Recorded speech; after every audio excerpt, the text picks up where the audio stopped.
It's a place of freedom where we're allowed to express ourselves, whether it be through dance or music or art, a break from the normal societal patterns.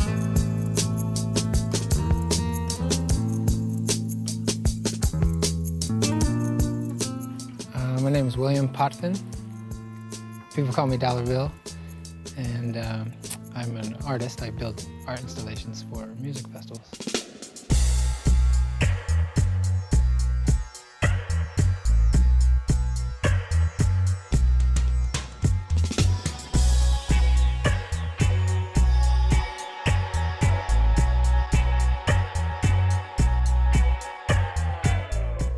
In 1999, I volunteered for a music festival to paint signs.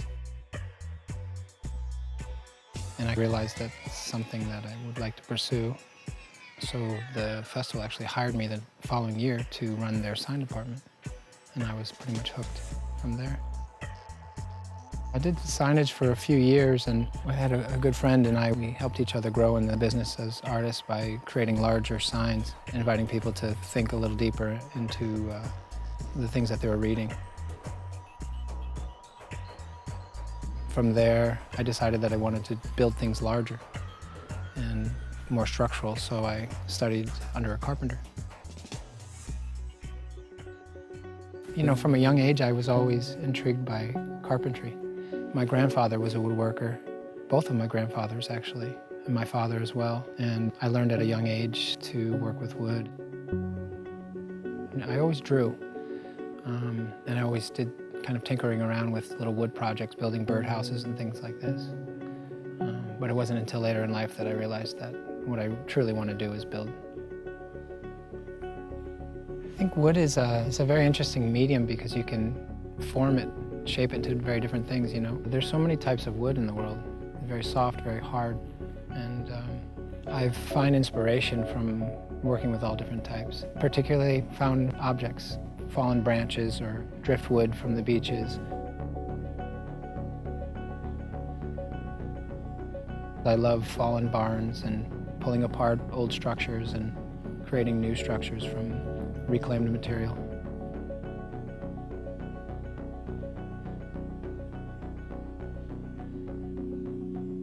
In my art collective, I gather many artists together to work, and we create these environments. Sometimes they're stages, sometimes they're sculpture gardens.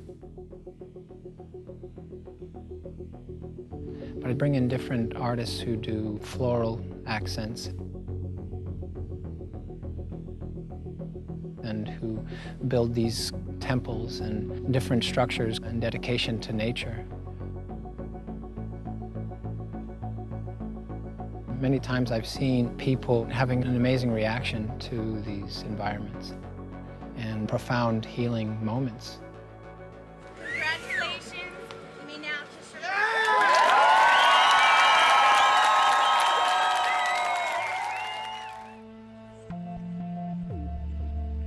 Sourcing materials is a lot of fun. I feel like I have a kind of a radar for it, and I really enjoy it. There's mornings I'll wake up at 6 in the morning and I'll think, okay, I'm going to go to this area and look for what I'll need that day. So I have kind of almost a sixth sense for where to find these objects and these materials to help create. Also go to junkyards or old lumber yards and get, you know, the wood that no one's going to buy that's been sitting there for years. It feels really good to use reclaimed lumber, to use old metal. When people see that you're creating things from something old, it teaches them that you don't have to run down to the lumber yard and buy all fresh new wood. I think because of the way that I grew up, I learned to be resourceful in order to survive. So I kind of translated that into my artwork, where I search for the materials and the things that I need. The festival world is very nomadic. You go from place to place, city to city, country to country, building and creating. So I've very easily been drawn to that type of lifestyle. I think it comes from a very ancient place.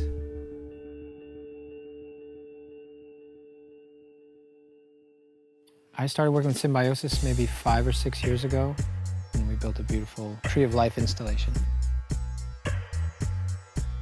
It was made from redwood bark and manzanita branches.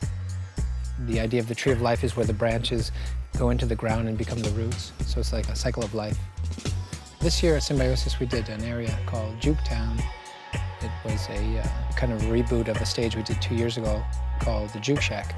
And so we took that existing shack, rebuilt it, and then built 2 more shacks in the back, trying to create this little bit of a town atmosphere. One was a bait and tackle shop, and the other was a house of voodoo. So kind of bring the southern atmosphere into this festival, which is on a lake. They told me it was house music. So I figured, well, let's build a house and let's make it an old shack. We were there on site for 7 days before the festival began to build this area. I was the designer, we had carpenters, we had painters, we had volunteers. There's also a sound team, lighting team, and there's also the shade structure team.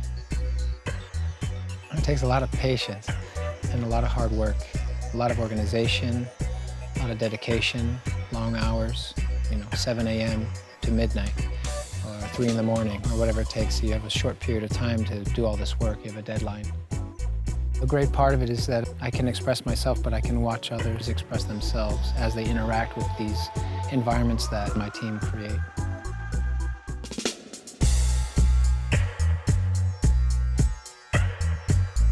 When the music starts and the festival begins, it's when everyone gathers to enjoy these creations that all of us artists put together. And that's when the real magic happens, is when we all come together and we create something so powerful and beautiful that we can all enjoy the fruits of our labor.